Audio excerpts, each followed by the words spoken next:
Tonight, two comedy legends will face off in a contest that neither of them has any awareness of, wherein their legacy and worth as artists will be judged by the omnipotently wise neckbeards who run Deep Fat Fry. Oh boy, TJ. See, TJ, you were you used to be the Attitude Era. Now I think you're just slowly going into the ruthless aggression. Ruthless aggression, Scotty. Yeah, I kind of feel that. Ruthless aggression. I feel like the mid 2000s like you don't mean it anymore. Like you used to mean it, but now you don't mean it, but you still say it. Well, you know what, Scotty? You know what I have to say to that? What's that? Dead. Oh shit, he just garroted you. You can't beat him, garrote him. Dude, he fucking just Sweeney Todded you right there. Yeah. The Demon Baba of Fleet Street. All right. So TJ, these are long. Before you start, Okay. before you start, Try to make it brief. Before you start. Okay. Before you start. Okay, but brief. Okay, but quickly. Quickly. Go ahead. Before you start, I want to speak up for the audience here and capitulate to the fact that people might be bored of seeing two talentless, lifeless, empty-headed hacks like these two fight for who is more irrelevant and who sucked the more life out of the people around them, which one of them made less of an impact. You know what I mean? This bottom of the barrel shit, TJ. People are tired of that. And yeah. I am tired of that. These two hack pieces of shit on the screen right here. Yeah. Bobbin Tilliams and fucking Ace Ventura. Okay? Listen. Yeah. These two fucking idiots stole everything they ever did. They fucking rode on the coattails of their graders and didn't deserve a fucking dime they ever made. Not an ounce of passion between the two of these men. I got more passion in a nut hair than exists in either of these two pieces of shit. So my verdict is they both fucking suck. Okay. I've said my piece. Well, new category. I vote for neither and hate them both. All right. No, I'm kidding. Yeah. Obviously. Yeah. Usually we go hack versus hack on this, but I thought it might actually be interesting to go with two guys that are really respected, revered, and for fucking obvious reasons, and both fucking kind of swimming in a big ass ocean of fucking talent. Say what you want. Yeah. Obviously neither of them flawless, neither of them without their fucking, bad roles and all that kind of stuff, but controversies. Well, that's going to be one of our categories. So the categories we'll be judging these guys by, I got some usual stuff here. Early life, stand-up, television. I've split the films into comedic films.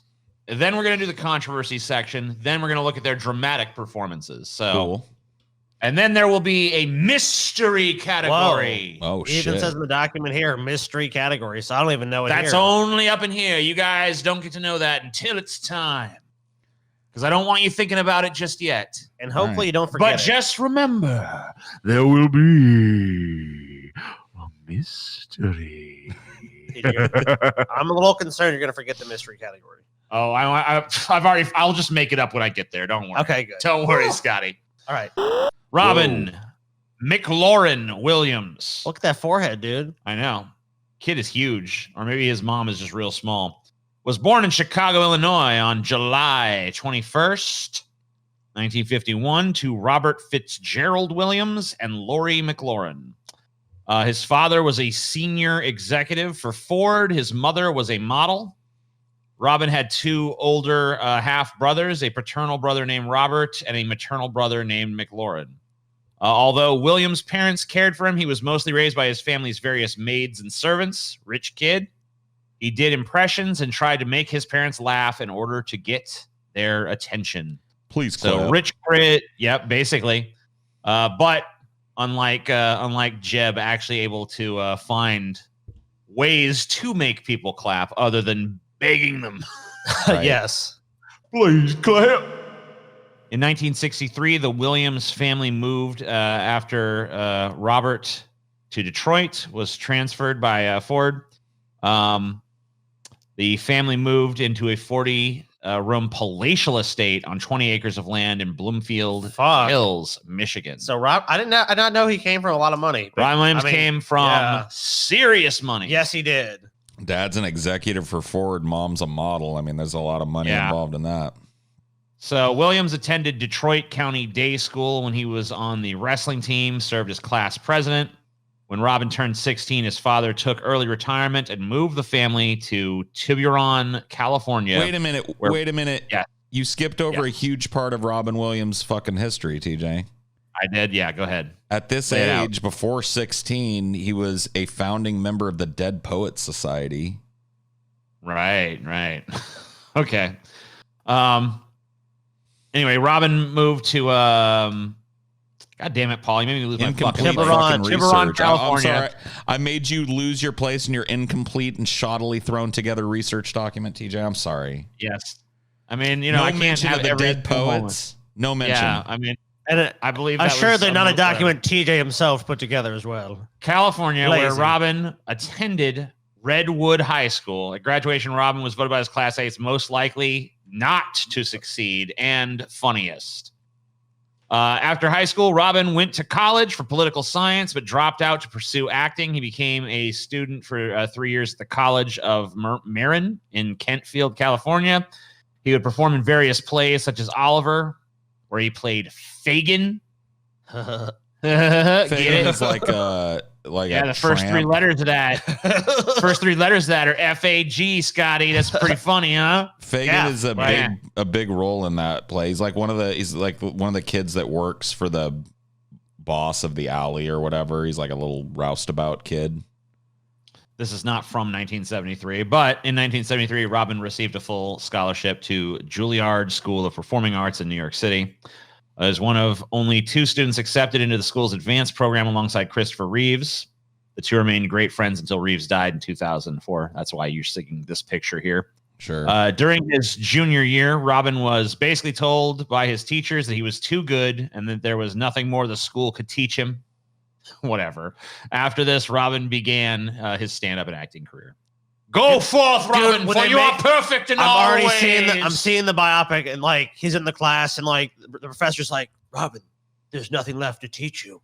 You have surpassed me already at even this young age. Now go forth, you magnificent soul. Truly. And spread joy and laughter to the world. A fucking horse just gallops up. He jumps on its back, no saddle, and it just rides out of the fucking thing in New York City. Let's have a fucking dream sequence, dude. Why not? Truly, Robin, or should I say, Mr. Williams, the pupil has become the teacher, and the teacher the pupil. This is 77. Let's take a look at something from, I think this is 82. I have a similar shirt. Crazy. It's like Freddy's sweater. Yes, I like the outdoors, and I'm the life of It's like an American flag. any party, whether it be Republican, Democrat, Independent, Socialist, anything, Libertarian, I'll be there. You know, I'm 204 years old. People say, Flag, how do you stay so young? Is it jogging? No. Is it tennis? No. It's waving. All right, so I get it. He's just making a joke. He is the he's like the flag. He's the flag. He's literally talking about being the flag. Yeah. Got it. Okay. And once again, the audience is eating it up. Yep. Clearly. 88. The comedy's doing. Has he slowed down? Let's see. He never. The answer is no. Not to spoil anything. Yeah. You know. Here he is doing some crowd interaction kind of stuff. Basically sweat so much you can go, gosh, I can hear the yeast growing. This is a nice camera. Look at this. My God. Focus. Yes. A big camera. You know what they say? Big lens, big film. Yeah. It's just like literally riffing on this like camera in the audience. Like, yeah, So- it's like a dick baby. I don't know. I mean, that's just like, yeah, I mean, that's where his mind goes to with this stuff, and he's just so good at it. Look Just how phallic this people- camera is. Yeah, it just takes it and is like, okay, I'll just riff on it. It's like this rapper's like, hand me an item in your pocket and I'll rap about it. Just some people have that kind of ability to just take an item or an object and just extrapolate so quickly. Well, to answer your question, has he slowed down in 1988? His act was running out into the audience and stealing somebody's camera and doing an improvisational riff on it. So no. Nah, not at all. So here he is in 2000. It's like he said. Yeah, it's like, did he slow down? Yeah, It's like, DNC. Yeah, here you go. Hold on. Still continues.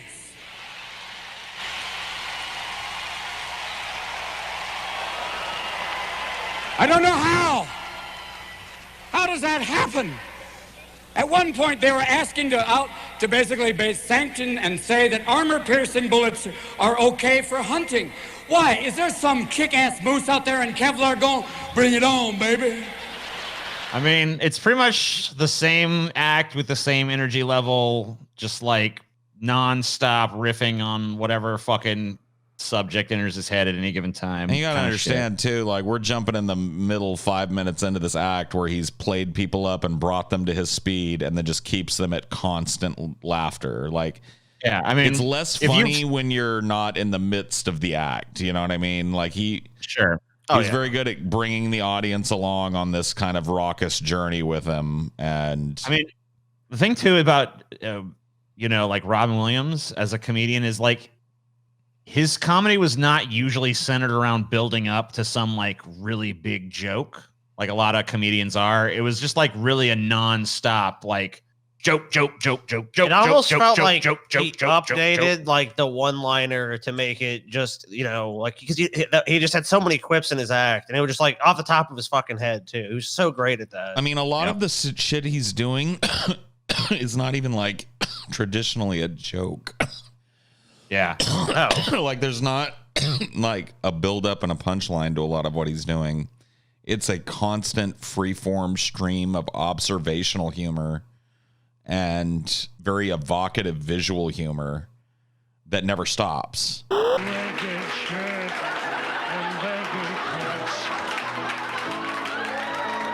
Sammy Davis Jr. impression, which is a lot more relevant back then. Well, yeah, I mean, obviously you're watching stuff in the 80s. There's gonna be references that are like a little bit like blow the dust off the old tome, you know? Yeah. I mean, for some of us,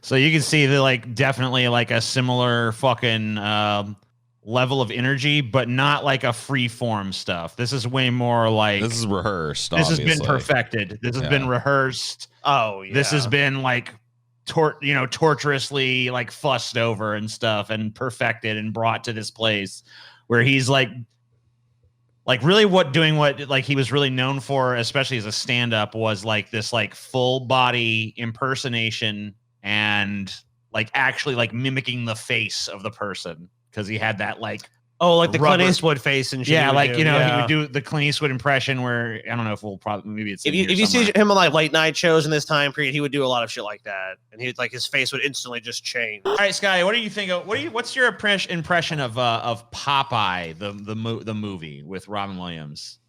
To be honest with you, not much of an impression. I haven't really seen much of it. Like I've seen it on TV kind of shit, but like, so you ain't never really watched the fucking movie? No, I've never really sat down and dedicated like I'm gonna watch Popeye. You should. I've always seen it incidentally. I think it's actually worth watching. Like both Robin Williams and Shelley Duvall do an amazing job of being Popeye and Olive Oyl. Fucking the guy that plays Bluto, I can't remember what his name is, but you'd recognize him immediately. Bluto is amazing in this movie. TJ, how do you feel? Are you more? I think it's a little bit on the creepy side. I don't know. It always had a weird vibe to it because of the way he looks. Like there's, the yeah, and I mean, like it's almost like they go too close to the cartoon, and it kind of has that like uncanny valley sort of like when some artist does like a hyper realistic SpongeBob or some bullshit, and they do this like really like gross looking thing. It's almost like that, but the movie. You know what I mean? I mean, it doesn't hit me with the uncannies as hard as it does. You got to understand, like, this was the beginning of a lot of movies that we're still seeing to this day as the dominant fucking movies. The taking comics and cartoons and turning them into Absolutely films. And like Popeye was a really early example of that. 1980, the year I was born, this comes out. You know, so Robert Altman film. I was trying to remember the name of the director. It was a pretty famous director. Yeah, 41 years ago or more, you know, like, so this is a really early example of like a comic book character and a comic strip character and then a cartoon character being brought into the perfect role for Williams, though, because I'm like really likes to get lost in the characters he plays. Shelley Duvall as well. I loved Shelley Duvall back before she became incapable of kind of doing things, because as much of a pain of it in the ass as she was reported to be on the set, her performances are always magnetic. Loved her in fucking The Shining. Hook fucking comes and takes his kids, and he has to go back to Neverland, almost be dragged back. Reluctantly, and learns how to become Peter Pan again. He saves his children. It's a wholesome film. Great update to the Peter Pan story. It's definitely aimed towards kids. So if you're going to shit on it for that, boo to you. Why do you watch any Disney film then? You know, like, that's why. I don't think that's like, what did I say there that you would disagree with? Yeah, you're a detractor of this film, aren't you, TJ?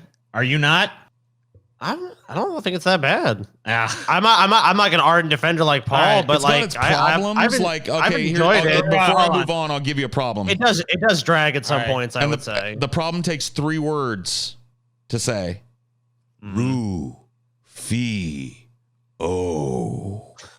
That character sucks. The problem goes a little deeper than that, in my opinion. All right, so is the premise cool? Yeah, I don't want to spend too much time on this, but I'll fucking give you my thing, and if you want to have a brief rebuttal, that's fine. But so here's what I don't like.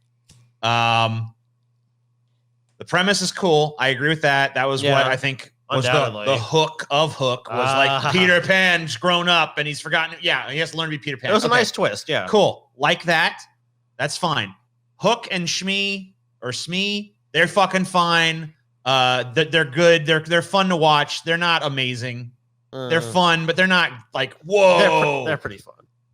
So anyway, they're fine though. I like their parts actually, and I like the premise. But what I don't like is the fucking big industrial sized barrel of fucking Steven Spielberg saccharine bullshit that has been fucking dumped onto the fucking picture. The Lost Boys, once a fucking ragtag group of fucking ruffians, are like so nerfed and Nickelodeoned. It's fucking incredible. They sit around and eat like brightly colored slop. They're led by a dork named Rufio. Tinkerbell, who used to be like one step removed from a villain because she's so vindictive and jealous, is now just like, I'm a fairy.